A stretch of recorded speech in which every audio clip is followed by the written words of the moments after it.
अब यूपी के जो जेवर थाने के पुलिस वाले हैं उनसे तो पेचबाजी हो गई है। देखते हैं कैसे किसको करते हैं और नहीं होता है और मोमिन सर को जाना पड़े हैदर भाई को लेने, तो उसके बाद आप देखिए, बताते हैं इनको कि कैसे एक भगोड़ी को आप यहाँ पे लेके आते हो और अपने पूरे हिंदुस्तान को आपने इतना वो दिया है, इतना दुःख दे रहे हो हिंदुस्तान को क्या सारे लोगों को, और जिस तरह से उसके बच्चे छीने हैं उसकी क्या हालत हो रही होगी। अब आ जाते हैं डीके शर्मा जी पे, फिर नीचे डीके शर्मा जी ने एक कमेंट दिखाया, डीके शर्मा जी आप बाज नहीं आओगे और मैं फिर जब बाज नहीं आता कोई तो मैं फिर चुटिया पकड़ने में भी देर नहीं करती हूँ। हाँ, मोमिन सर नंबर 1 पे है। Any problem? अगर आपको प्रॉब्लम है तो आप एक नींद की गोली खा के सो जाइए और जब तक भगोड़ी जेल में नहीं जाती है तब लेते रहिए, राइट? दूसरी बात, मोमिन सर ने क्या नहीं किया, क्या किया है, वो जाके आप देख सकते हैं और आपको देखने की जरूरत नहीं है यार, आपको एक्सप्लेन करेंगे और आपको हम दिखाएंगे कि मोमिन सर ने क्या किया, क्या नहीं किया है। अगर आप में आंखें हैं तो आप देख सकते हैं, मोमिन सर ने कुछ नहीं किया है, क्या उखाड़ लोगे आप? अगर मोमिन सर ने कुछ नहीं किया है तो आप क्या उखाड़ लोगे जो आपका दूर दूर तक इस केस से कोई लेना देना नहीं है। अगर आप हो तो आप एक पिता बन चुके होंगे, अगर एक पिता का दिल रखते हैं तो हैदर भाई को अब हैदर भाई का चेहरा आपके सामने आना चाहिए हमेशा। अगर आप एक पिता का दिल रखते हैं तो हैदर भाई का चेहरा आपके सामने आना चाहिए कि उसके साथ में कितने जुल्म हुए हैं, कितनी हैवानियत करके गई है महिला। ये जो यहाँ पे जिसके तुम और बने हुए हो ना, देखिए शर्मा जी, जिसके तुम वो वेल बन के आए हुए हो ना, प्लीज, आपको पता है उसने उस बेगैरत औरत ने कल हमारे हिंदुओं का त्योहार होता है और हमारी जो माताएं बहनें, हमारी जो बहनें हैं, एक सुहागिनों का त्योहार है, उसको चुनौती दी। क्या आप लोगों ने ये चीज, आप लोगों ने पहचाना उसको कि उसने क्या क्या संदेश दिया आप लोगों को कि आज भी मैं मुस्लिम धर्म में हूँ, मैं अभी हिंदू नहीं बनी हूँ, पर आप लोगों ने वो चीज देखनी ही नहीं आप लोगों को। आप लोगों को सिर्फ देखना है सीमा भाभी विकास से जाइए, विकास करवाइए उससे, अपने अपने घरों में ले जाइए, एक एक महीना रखिए, विकास करवाइए, आपके घर का विकास हो जाए फिर दूसरे के घर में भेज दीजिएगा। आपको पता है हमारा जो ये व्रत है, माताओं बहनों का जो व्रत है, जो सुहागिनों का सुहाग को करती है, जिसकी रक्षा करती है, उसको कल उसने चैलेंज कर दिया। आप लोग कभी सोच भी नहीं पाओगे कि क्या क्या चैलेंज किया उसने, और अगर आप लोग सोच पाओ तो लिखो जरा, शर्मा जी, देखिए शर्मा जी, लिखिए जरा कि कल आपने उसमें क्या क्या बदलाव देखे, कल आपने उसमें देखा कि ये सनातनी है ये। आप देखिए, सबसे पहले तो ये देखिए भाई, मैं आपको बताऊं, आपने भी शायद नोट नहीं किया होगा, आपने खैर आपने नोट क्यों करना था, क्योंकि ये आपने कभी देखा भी नहीं, फर्स्ट टाइम आपने सुना होगा ये भी इस केस के चलते हुए। अच्छा, इसने ये बोल दिया कि मैं पाकिस्तान से व्रत करते हुए आई हूँ लप्पू के लिए, ठीक है, हमने मान लिया, करती है, सब कोई बात नहीं, करती है। फिर इसने पिछले साल यहाँ पे आके, इसने फिर व्रत किया। इस साल कैसे भूल गई कि क्या क्या करना है, फिर इस साल कैसे भूल गई? चलो पाकिस्तान का हमने छोड़ दिया कि तूने, इसने लप्पू ने, वो सब तेरी जो मन की उपज है ना उसको हम समझते हैं। सीमा भगोड़ी तो क्या सोचती है, तेरे से ज्यादा ज्ञान रखते हैं, और जहाँ से तेरे जैसे लप्पू चप्पू की जो सोच खत्म होती है ना, वहां से तो हमारे फिर क्या ही बोलूंगे। और तेरे जो भाई श्री, जो भ्राता श्री है ना, उसकी जब सोच खत्म होती है तब हमारी चलती है। तो अब देखिए शर्मा जी, अब इस पे भी आप लिखोगे, मैं चैलेंज करती हूँ एपी सिंह जी को, आके मेरे साथ डिबेट करें। सिर्फ 4 क्वेश्चन पूछने, उनसे पहले 6 थे, वो 2 तो खत्म हो गए, 2 तो मैंने कर दिए। जैसे जैसे केस भी खत्म हो रहे हैं ना, ऐसे ऐसे मेरे क्वेश्चन भी कम हो रहे हैं, क्योंकि हमें पता है कि मोमिन सर क्या कर रहे हैं। 4 क्वेश्चन करने हैं उनसे, 4 क्वेश्चन का वो जवाब दे देते हैं और यहाँ पे वो प्रमाण दे देते हैं ना, फिर हम लड़ेंगे सीमा को यहाँ रखने के लिए, लेकिन उनमें हिम्मत नहीं है, औकात नहीं है किसी की। हमें हमारा ना क्वेश्चन का जवाब देने की औकात नहीं है। होंगे वो अपने लिए लॉयर होंगे, हमारे लिए एक लायक से कम नहीं हो, एक छल कपटी है वो छल कपट करके किसी की बीवी को यहाँ पे इनलीगल रिश्ते में रख रहे हैं, किसी के बच्चों के उस भाई ने क्या खाया था इनका? अरे वो बेचारे ने क्या किया था, वो सऊदी अरब, उसकी उसकी कमी, उसकी ये गलती थी कि वो अपने बच्चों को अच्छी सेहत, अच्छी परवरिश, अच्छी एजुकेशन के लिए अपना मुल्क छोड़ के दूसरे देश में गया कमाने के लिए, ये उसकी गलती थी। इन लोगों ने उस गलती का फायदा उठाया बेचारे के साथ में, उसके बच्चों को उससे दूर कर दिया, उसका जो घर बार था सारा बिकवा के यहाँ बुलवा लिया उसको। और आप लोग क्या सोचते हैं कि सीमा हैदर पहले नहीं आई हमारे देश में? सीमा हैदर ऑलरेडी पहले आ चुकी है हमारे देश में, ठीक है।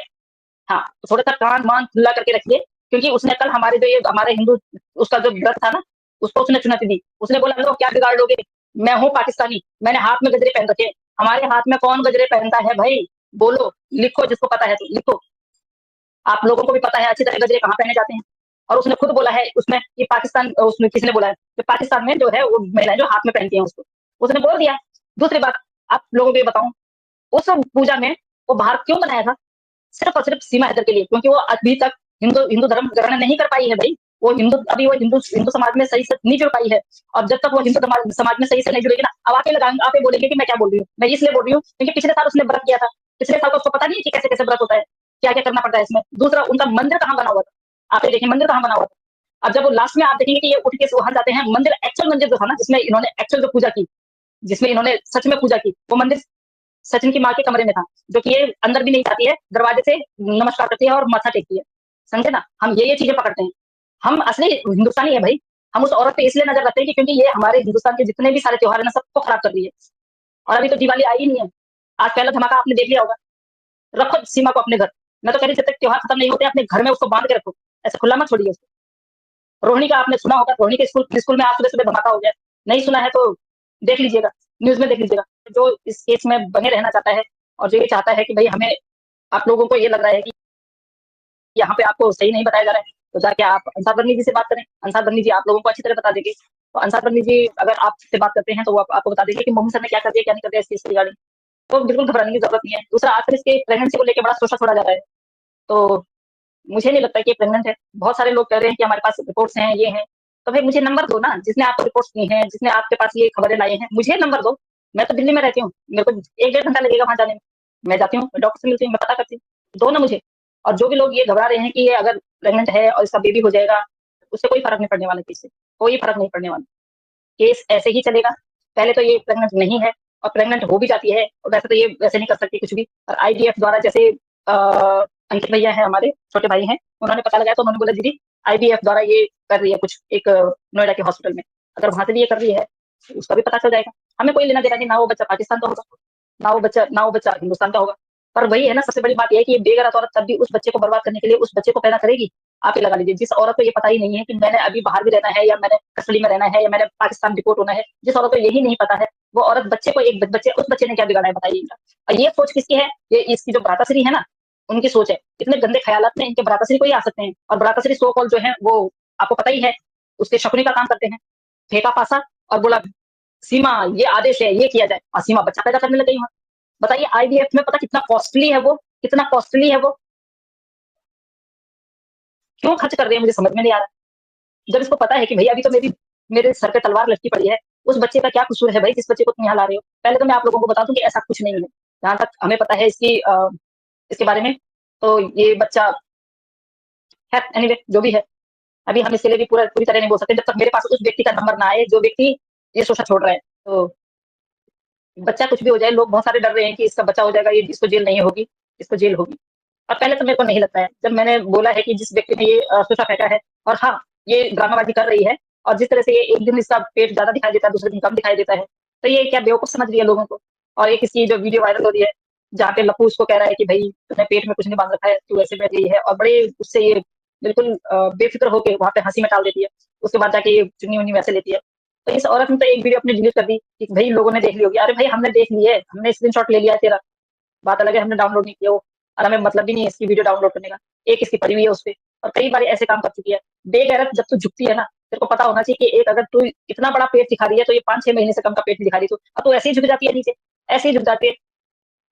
समझ नहीं आता तेरा, तो कितने नखरे करेगी हिंदुस्तान में रहने के लिए। तूने जाना तब भी जेल है, और अगर बाइट में तू ये बोल देती है कि भाई मेरे को डिपोर्ट कर दो, तूने फिर से तो देखो इंडिया के कानून के हिसाब से यहाँ पे सजा मिलेगी, और पाकिस्तान के कानून के हिसाब से पाकिस्तान में सजा मिलेगी। एक बात और बोलती हूँ, आज मेरे नजरों के सामने एक वीडियो आई, तो भाई आप लोगों को मैं 36 बार बोल चुकी हूँ, और एक बार और बोल रही हूँ, पाकिस्तान से हमारी बहन है, मैं अभी नाम नहीं लूंगी, ऑलरेडी उनका नाम ले चुकी हूँ, उनको पता चल जाएगा। बहन जी जो आप बोल रही है ना कि हिंदुस्तान के लोगों को ये करना वो करना, कि हैदर भाई को अगर वो नहीं मिलेगा, वीजा नहीं मिलेगा, तो हमें पता है कि किस तरह से आना है। नेपाल के बॉर्डर में जो आपके लोग जो 25-25 हजार में जो घूस खाते हैं, जो वीजा दिलाते हैं, मैडम मुझे तो नहीं पता कि हमारे लोग वहाँ पे घूस खा रहे हैं। नेपाल के बॉर्डर पे हमारे लोग, आपके यहाँ से आई हुई भगोड़ी की वजह से ना, हमारे रिश्ते जो क्या बोलते हैं नेपाल में, और हमारे जो थे ना फाउंडेशन, वो पता कितनी स्ट्रिक्ट हो गई है, आप इमेजिन भी नहीं कर सकते। हमारे लिए कोई वहाँ पे कोई सिक्योरिटी नहीं थी, कुछ नहीं थी, अब वहाँ की सिक्योरिटी इतनी स्ट्रिक्ट हो गई है, अब हमारा भी वो लोग बिल्कुल वो करके भेजते हैं। तो आप जिस तरह से बोल रही थी ना कि मुझे हमें पता है कि किस तरह से आना है भारत, क्यों मुझ पर तो प्लीज कम, आप ये मत सोचिए ज्यादा, आपको जिस भी तरीके से आना है ना, आप भारत आइए ना, मोस्ट वेलकम, हम हैं स्वागत करने के लिए, आप आए, ले जाए इनको। मैं तो पहले भी बोल चुकी हूँ, जिसमें हिम्मत है हनुमान बन के आए, संजीवनी बूटी उठा के और ले जाए, और रख दीजिए वहां जेल में या हैदर भाई के पास।